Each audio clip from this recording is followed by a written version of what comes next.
You know, when I was young, I grew up in a fairly strict house, always knowing right from wrong, and for the most part, always been able to decipher what I should or should not be doing. And now that I'm a parent, I realize that having and enforcing a set of rules is an extremely important part to an orderly and functional household. And any trader that wants to make it for the long haul must also have a strict set of rules and make sure we stick to them. Because at the end of the day, what good are rules, even if we break them maybe 2 to 3 times a year? You know, there's nothing worse to me personally than taking a loss in the market that can wipe out weeks or maybe even months of trading.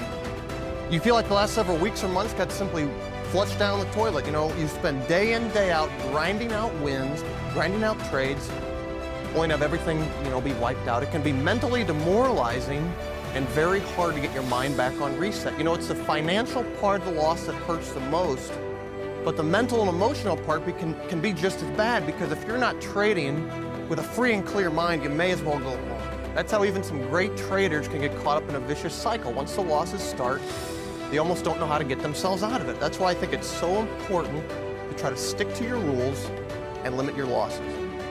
You know, one of the great benefits of being a trader is that we're our own boss. We work from home, and for the most part, we answer to nobody. It's really everybody's dream job. But, on the flip side, there's nobody there to hold us accountable. So let's say we all were to work for a company. It doesn't matter whether it's big or small.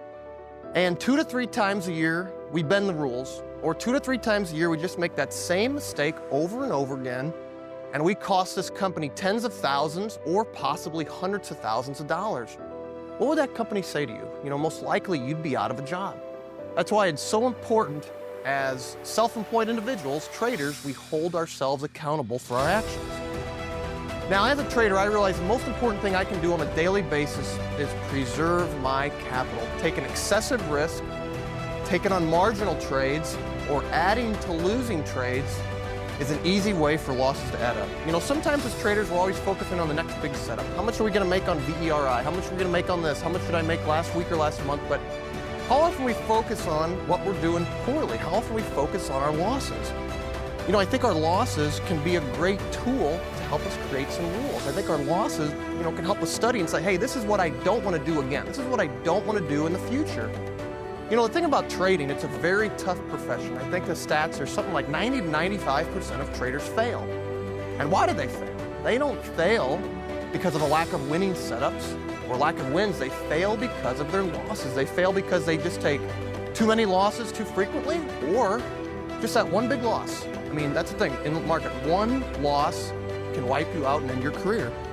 That's where a good set of rules can either make you or break you for the long haul. Now, trading can be a difficult profession. For that, we sit in front of our computers all day long, and we feel unproductive if we're not always in a trade or pushing buttons. We follow traders on Twitter who tweet a new idea or ticker every 35 seconds, and we say, hey, that guy trades 80 to 90 tickers a day. I need to do the same thing. No, I think that's BS. I think you should not do the same thing. I think you need to stick with your high probability setups, the setups you're going to be profitable on. I'd say at least 75, 80, hopefully 90% of the time. Now, sometimes it can be hard to sit on your hands and be patient, wait for those setups. But why chase subpar setups? Why chase boredom trades? Why put good money after bad? Now, how many of us here of traders have followed a chat room, a Twitter, or a friend into an idea that we knew was not a high probability setup for our own trading style? Now, we all have different trading styles here. What works for you may not work for me. Personally, I'm a terrible long bias trader. If and when I ever do go long, I take profits extremely fast, knowing that a lot of times profits can just get away from me pretty quick. I don't have the patience nor the conviction, to hold them. That's why month after month, year after year, I personally get more strict about the trades that I place. I probably place half the amount of trades I did maybe just 5 years ago, but I make way more money. Why? Because I trade the high probability setups that I know I'm going to be profitable on 80 to 90% of the time. I like to use size with those trades, and I have very strict rules when it comes to cutting losses. Now, I'm sure most of us as traders have rules, or at least we should. How many of us use stops? Stops are a must. We all have to use stops. Now, I personally rarely use hard stops, but I have mental stops on every position that I take. Basically, if something's breaking support or resistance, I usually just exit that trade. And I think most of us here need to have a mental idea in our head of where we're going to exit a trade based on where it goes against us. How many of us here have ever been in a losing trade and we're down something small, maybe $5,000, and we think, I'm not going to cut it. I feel like this is going to be a winner, and we add to that trade. An hour later, we're down $20,000 to $30,000, and we think, wow, it's hard to, I can't cut it now. We hold it till the afternoon. Maybe tomorrow it gaps up, we're down $70,000, $80,000, $100,000, and we think, what the heck just happened? I could have cut that loss yesterday for $3, $4, $5 grand. Now I've given up 10, maybe 20% of my year just by being stubborn. Think about how much more money we could make at the end of the year if we just stick to some simple rules and cut our losses at an appropriate place. Now, for me personally, I very rarely enter a trade, unless it's with starter size, something really small, unless I know I'm going to be in the money immediately. I ask the question, why would you ever enter a trade knowing it's going to go against you? And you say, well, I'll just add higher. Why would you ever want to do that? I personally like to be right on my first entry, and if I'm not, I cut it and I look for a re-entry. The last thing I want to do, again, is be stubborn, refuse to cut a loss, add to losers, and before you know it, you've given up 10, 20, maybe 30% of your year on any particular setup. I see so many traders that can consistently make money month after month after month, only at the end of the year realize they were stubborn on 3 to 4 tickers, and they gave up, maybe 20 to 30% of the year. Now let's talk about being stubborn for a minute. Why is it that we refuse to cut losses? Is it that sometimes we refuse to be wrong? Or has the research we've done on any particular stock made us so overly biased that we think the market is wrong and we are right?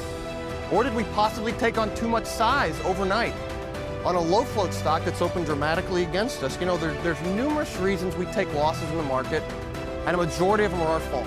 Sure, there can be unexpected news or events, but at the end of the day, I think it's our stubbornness that leads to some of our biggest losses. Now, I personally have a lot of rules in my trading. I've already went over a couple of them. Most of them are just ingrained in my head. I know I'm just like walking, talking, eating, and sleeping. I don't even have to think about them. But I'll go over a quick, a couple of my top rules again real quick. I like to trade the best setups out there. Setups that I know I'm going to be profitable on 80 to 90% of the time. And I like to use size with those setups. I ask the question, if you see a setup and you say, hey, 9 out of 10 times I'm going to make money on this setup, why would you not want to put big money behind that trade? Why would you not want to? I think the risk reward is definitely on your side there. I think, for me personally, the big money's in the big wins. I'm not going to get rich scalping. It's just not for me. And I certainly know I'm not going to lose money on boredom trades because I just don't play them. If the setup's not there, I sit on my hands. If not, I'll just leave for the day. I never feel forced to trade. Second, never ever add to losing trades. There's a reason the trade is going against you. You're wrong. It's all there is to say. You need to exit that trade and look for re-entry. And third, take profits on winning trades. I always scale out of positions. Let's say I'm short 50,000 shares of a position and it's reached maybe 70% of my target. I like to take at least a third off right there. Always locks them in. Falls another 10, 15, 20 cents, take another 10, 15,000 shares off, whatever. If you had a big loss last week, don't ever revenge trade. You really have to have a free and clear mind to trade in the markets. The biggest one of all, lastly, is cut losses, cut losses, cut losses. And I think as traders, if we can create a good list of rules with strict stop loss management, I think at the end of the day, we can become more profitable traders. Let me tell you something you already know. The world ain't all sunshine and rainbows. It's a very mean and nasty place, and I don't care how tough you are, it will beat you to your knees and keep you there permanently if you let it.